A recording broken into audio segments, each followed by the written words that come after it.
വൈലുൽ ലിൽ മുസല്ലീൻ അല്ലദീന ഹും അൻ സ്വലാത്തിഹിം സാഹൂൻ. നിസ്കാരത്തെ ഉപേക്ഷിക്കുന്നവർക്കാകുന്നു വൈലെന്ന നരകം എന്നാണ് അതിന്റെ അർത്ഥം.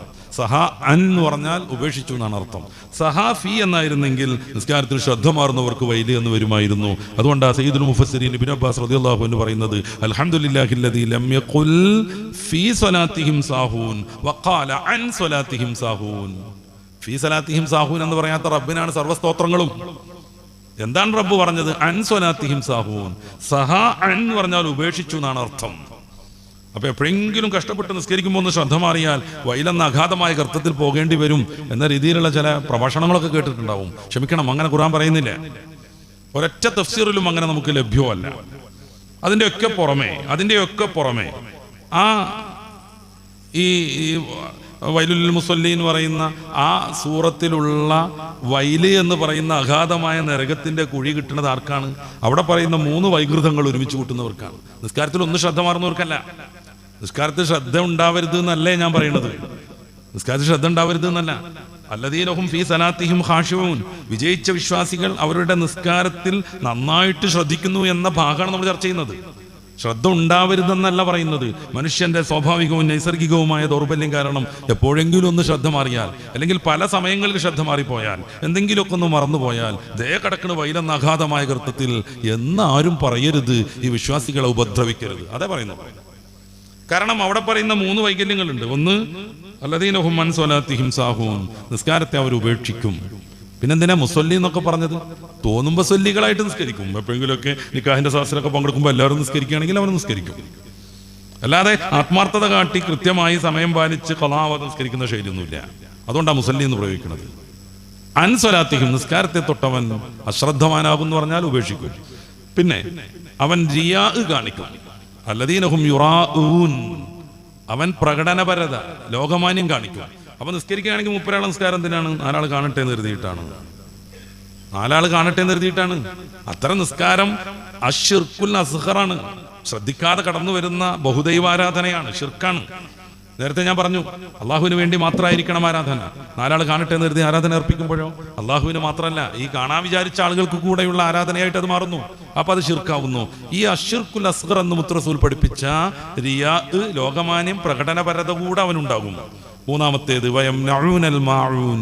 വളരെ നിസ്സാരമായ നമ്മുടെ നിത്യോപയോഗ വസ്തുക്കൾ, അതേപ്രകാരം ലഘുയന്ത്രങ്ങൾ, കത്തി, കൈക്കോട്ട്, കൊട്ട, ചൂല്, കലപ്പ, ഇതൊക്കെ അവൻ തടയുകയും ചെയ്യും. ആർക്കും അതൊന്നും കൊടുക്കൂല.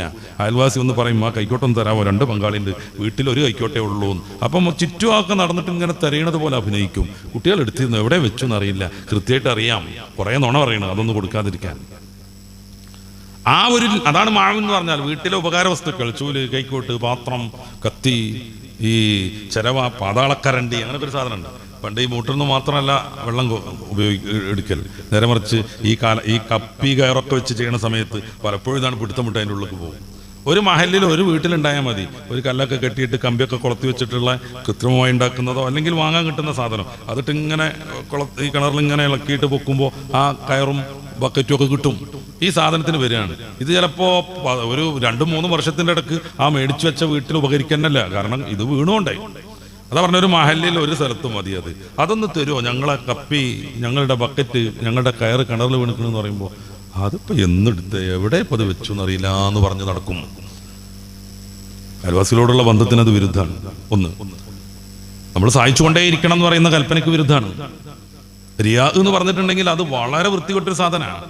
കുറെ യോദ്ധാക്കൾ ചെല്ലുന്നു, റസൂൽ സല്ലല്ലാഹു അലൈഹി വസല്ലം അതങ്ങൾ പറയുന്നുണ്ട്, അവർ വലിയ പ്രതിഫലം വാങ്ങാൻ നിൽക്കുകയായിരിക്കും. പടച്ച റബ്ബ് പറയും, പോകൂ നരകത്തിലേക്ക്.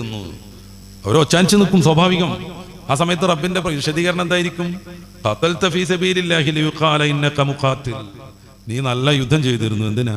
നല്ലൊരു യോദ്ധാവാണ്, ധീരനാണ്, വലിയ പ്രവർത്തകനാണെന്ന് പറയാൻ. അത് പറഞ്ഞല്ലോ, നീ ഉദ്ദേശിച്ച പ്രതിഫലം കിട്ടി, കേറൂ നരകത്തിൽ. ഓരോരുത്തരെയും വിശദീകരിക്കുന്നുണ്ട് ആ ദീർഘമായ ഹദീസിൽ. ഖറഅത്തൽ ഖുർആൻ ലിയുഖാല ഇന്നക ഖാരിഉൻ. നല്ലൊരു ഓത്തുകാരനാണെന്ന് അറിയാൻ നീ അടിച്ച് പൊളിച്ച് ഖുർആൻ ഓതിയിരുന്നു. ആളുകൾ കാണുന്നില്ലെങ്കിൽ കാണട്ടെ എഴുതിയിട്ട് ഖുർആൻ ഓതുമ്പോൾ അങ്ങനെ ആടിയിരുന്നു. നൈസർഗികമായ ആട്ടല്ല, ബോധപൂർവ്വമുള്ള ആട്ടം. ഇങ്ങനെ പല ചേഷ്ടകളും ചെയ്തിട്ട് നിന്റെ ഈ ആരാധനയെ സമൂഹത്തിന് നീ ഡിസ്പ്ലേക്ക് വെച്ചിരുന്നു, ദർശനത്തിന് വെച്ചിരുന്നു. അത് കിട്ടി, നീ വിചാരിച്ച പ്രതിഫലം കിട്ടി, കേറൂ നരകത്തിൽ. ഇതറിയാ. ഈ 3 സംഭവങ്ങൾ ഒരുമിച്ച് കൂടുന്നവരെ കുറിച്ചാണ് വൈലുൻ. അവർ നരകത്തിന്റെ അഗാധമായ മേഖലയിലാണ് പ്രവേശിക്കുക എന്ന് പറയുന്നത്. അല്ലാതെ കഷ്ടപ്പെട്ട് സമയം ഉണ്ടാക്കി ബുദ്ധിമുട്ടി വന്ന് നിസ്കാരത്തിനും തക്ബീർ കെട്ടി ആ സമയത്ത് ശ്രദ്ധയൊന്നും മാറിപ്പോയി അത്തരം ആളുകളെ അല്ല. ഒരു തഫ്സീറിലും നമുക്കത് കാണാനും പറ്റില്ല. ഇത് വിശദീകരിച്ചുകൊണ്ട് ഇബ്നുൽ അറബി തങ്ങളൊക്കെ പറയുന്നുണ്ട്, ഹബീബായ റസൂൽ സല്ലല്ലാഹു അലൈഹി വസല്ലം തങ്ങൾ പല സന്ദർഭത്തിൽ നിസ്കാരത്തിൽ മറന്നില്ലെന്ന്. പല സന്ദർഭത്തിൽ അവിടുന്ന് 2 റക്അത്ത് കഴിയുമ്പോൾ സലാം കിട്ടുന്നുണ്ട്. ഒരു സാബി വരെ എഴുന്നേറ്റ് നിന്ന് ആ കുസറത്തി സ്വലാത്തു നസീത യാ റസൂലല്ലാഹ്, നിസ്കാരം 2 ചുരുക്കിപ്പോയോ അതോ അങ്ങ് മറന്നുപോയോ എന്ന് ചോദിക്കുന്നുണ്ട്. കാരണം റസൂൽ സല്ലല്ലാഹു അലൈഹി വസല്ലം തങ്ങളാണ് എപ്പോഴും വഹി വരും. 4 റക്അത്തുള്ള നിസ്കാരം നിർവഹിച്ചുകൊണ്ടിരിക്കെ 2 മതിയെന്ന് കൽപ്പന വന്നോന്ന് അറിയില്ല. അതുകൊണ്ട് ആ കുസറത്തി സ്വലാ, ഈ നിസ്കാരത്തിന്റെ മധ്യ നിസ്കാരത്തിന്റെ റക്അത്ത് 2 ചുരുക്കിപ്പോയോ അംനസീത യാ റസൂലല്ലാഹ്, അതോ മറന്നുപോയോ എന്ന് ചോദിക്കുന്നത് പണ്ഡിതന്മാർ വിശദീകരിക്കുന്നുണ്ട്. റസൂൽ സല്ലല്ലാഹു അലൈഹി വസല്ലം തങ്ങൾക്ക് അത് ഒന്ന് പ്രായോഗികമായിട്ട് തന്നെ പഠിപ്പിച്ചു കൊടുക്കാൻ വേണ്ടി, ആ മസല പഠിപ്പിച്ചു കൊടുക്കാൻ വേണ്ടി മറപ്പിച്ചതാണ് ആയിരിക്കും. ഇബ്നു കസീർ അങ്ങനെ പറയുന്നുണ്ട്. ഓക്കെ, പക്ഷെ മറന്നു. റസൂലുള്ളാഹി സ്വല്ലല്ലാഹു അലൈഹി വസല്ലം തങ്ങൾ മറ്റു പലതും ആലോചിക്കുന്നുണ്ട്. ഇതാണ് മനുഷ്യനെന്ന് പറയണം. അതുകൊണ്ടാണ് മലക്കായിട്ട് ദൂതർ വരാതിരുന്നത്. 17 അധ്യായം അൽ-ഇസ്രാഇന്റെ 90 മുതലുള്ള വാക്യങ്ങളിൽ മലക്കുകൾ ഇറക്കിക്കൂടെ? എന്തേ നമ്മുടെ കൂട്ടത്തിൽ വളർന്ന് നമുക്കിടയിൽ ജീവിച്ച് നമ്മുടെ ഈ ഗോത്രപരമായ മത്സരങ്ങളൊക്കെ നടക്കുമ്പോ ഈ ഖുറൈശിപ്പെട്ടൊരു മുഹമ്മദ് വന്നു എന്നവർക്ക് ആശങ്കയുണ്ട്. മലക്കിറങ്ങിയ പോലെ എന്ന്. മലക്കിറങ്ങിയ പോലെ. കാരണം ലാ അക്ല വലാ ശുറുബ വലാ നൗമ ലഹും, അവർക്ക് ഉറക്കില്ല, അവർക്ക് വെള്ളം വേണ്ട, അവർക്ക് ഭക്ഷണം വേണ്ട, അവർക്ക് ലൈംഗിക ബന്ധത്തിന്റെ ജന്മന അവർക്ക് അതിന് താല്പര്യമില്ല, അത് നടത്താൻ കഴിയില്ല. ലാ യഅസൂനല്ലാഹ മാ അമറഹും വയഫ്അലൂന മാ യുമറൂൻ, അല്ലാഹു കൽപ്പിച്ചതിന് വിരുദ്ധമായി ഒരു നിലക്കും പ്രവർത്തിക്കാൻ പറ്റൂല അവർക്ക്. അങ്ങനത്തെ മലക്ക് വന്നിട്ട് ഇതേ റമദാനായി ഇനി മുതൽ 30 ദിവസങ്ങളിൽ രാവിലെ മുതൽ വൈകിട്ട് വരെ നോമ്പ് നോൽക്കണം, ഞാനും നോൽക്കണതാന്ന് പറഞ്ഞാൽ അതിനൊരു പ്രസക്തിയില്ല. കാരണം മലക്കിന് ഭക്ഷണം വേണ്ടല്ലോ, വെള്ളം വേണ്ടല്ലോ. ഈ ദീന് പ്രായോഗികമാണെന്ന് മനസ്സിലാക്കാൻ കഴിയില്ല മലക്കാണ് ദഅവത്തിന് വന്നതെങ്കിൽ. നിങ്ങൾ തഹജ്ജുദ് നിസ്കരിക്കണമെന്ന് മലക്ക് പറയുകയാണെങ്കിൽ മലക്കിന് ക്ഷീണമല്ല, അവരെ ഏൽപ്പിച്ച ധർമ്മം നിർവഹിച്ചു കൊണ്ടേയിരിക്കും. മനുഷ്യൻ അങ്ങനെയല്ല, ക്ഷീണുണ്ട്, അവന് താല്പര്യങ്ങളുണ്ട്, മോഹങ്ങളുണ്ട്, മോഹഭംഗങ്ങളുണ്ട്. അതൊക്കെ അനുസരിച്ച് അവന്റെ ജീവിതത്തിൽ നിലവാരത്തിലും അവന്റെ സമീപനങ്ങളിലും മാറ്റം വരും. ഇതിനെയൊക്കെ തരണം ചെയ്തു വേണം അവന് തഹജ്ജുദിന് എഴുന്നേൽക്കാൻ. ആ മലക്ക് തഹജ്ജുദ് നിസ്കരിക്കണം, അതുകൊണ്ട് നിങ്ങൾ നിസ്കരിക്കുന്നു പറഞ്ഞാൽ അത് തീരെ പ്രായോഗികമല്ല. അതുകൊണ്ടാണ് അല്ലാഹു സുബ്ഹാനഹു വ തആല മനുഷ്യരിൽ നിന്ന് ദൂതന്മാരെ പറഞ്ഞയക്കുന്നത്. അപ്പൊ അള്ളാഹുവിന്റെ റസൂൽ സല്ലല്ലാഹു അലൈഹി വസല്ലം തങ്ങൾ മനുഷ്യരാകുന്നു എന്നല്ല, സൃഷ്ടികളിൽ ഏറ്റവും ശ്രേഷ്ഠരായ മനുഷ്യരാകുന്നു. ഹബീബായ നബി സല്ലല്ലാഹു അലൈഹി വസല്ലം തങ്ങൾ പലയിടങ്ങളിൽ പല സന്ദർഭങ്ങളിൽ നിസ്കാരത്തിൽ ചിലതൊക്കെ ഓർക്കുന്നതിനെ കുറിച്ച് പറയുന്നുണ്ട്. അവിടുന്ന് ഇങ്ങനെ നിസ്കാരത്തിന് മുന്നിൽ നിസ്കരിച്ചിട്ട് സലാം വീട്ടി കഴിഞ്ഞാൽ മബാലു അഖ്വാമിൻ യർഫഊന അബ്സാറഹും ഫിസ്സമാ, എന്താ നിസ്കാരത്തിൽ മേപ്പെട്ട് വെക്കണ കുറെ ആൾക്കാരുടെ അവസ്ഥ എന്ന് പറയുന്നുണ്ട്. നിസ്കാരത്തിൽ ബാക്കിൽ നിന്നുള്ള മുകളിലേക്കുള്ള നോട്ടം അവിടുന്ന് കാണുന്നുണ്ട്. ഇന്നീ അറാക്കും മിൻ വറാഇ, ഞാൻ മുമ്പിൽ നിന്നെന്ന പോലെ നിങ്ങളെ പിറകിൽ നിന്നും കാണുന്നുവെന്ന് ഇമാം ബുഖാരി തങ്ങൾ നിവേദനം ചെയ്യുന്ന ഹദീസിലുണ്ട്. ലാ അഖ്ഫാ അലയ്യ ഖുശൂഅക്കും, നിങ്ങളുടെ ഭക്തി എനിക്ക് ഗോപ്യമല്ലെന്ന് റസൂൽ തങ്ങൾ പറയുന്നുണ്ട്.